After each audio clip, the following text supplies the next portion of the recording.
À toi, comment vas-tu? Alors aujourd'hui, nous allons voir ensemble, c'est la femme sage qui bâtit sa maison.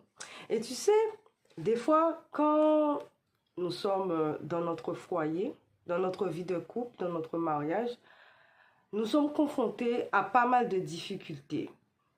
Notamment, du jour au lendemain, la personne, elle peut changer. Elle peut avoir des comportements, des attitudes qu'elle n'avait pas auparavant.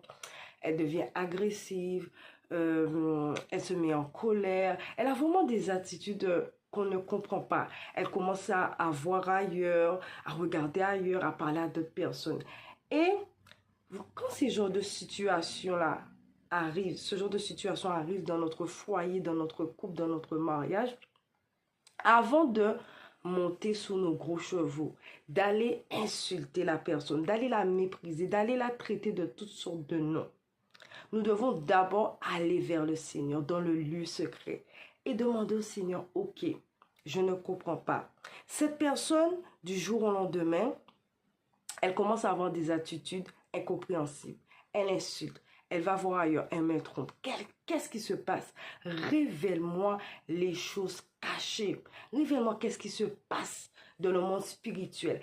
Est-ce qu'il y a des failles ou des portes que j'ai laissées ouvertes?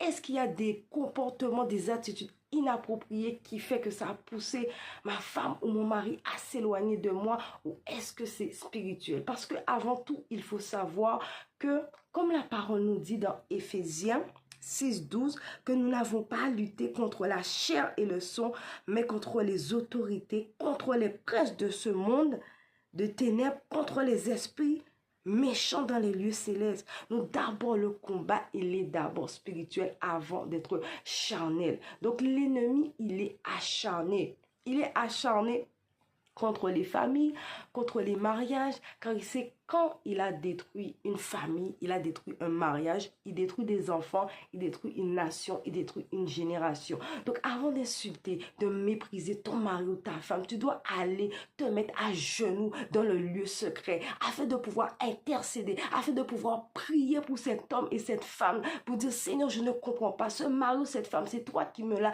donné. Je ne veux pas laisser l'ennemi, je ne veux pas laisser Satan venir me voler ce que tu m'as donné. Père, révèle-moi qu'est-ce qui se passe révèle-moi, pourquoi mon mari ou ma femme a tel comportement. C'est pas par la force nous allons faire la personne revenir, mais au contraire, nous allons plus la pousser vers le mal, plus la pousser à aller vers certaines personnes, aller voir certaines femmes, parce qu'il va se dire, non mais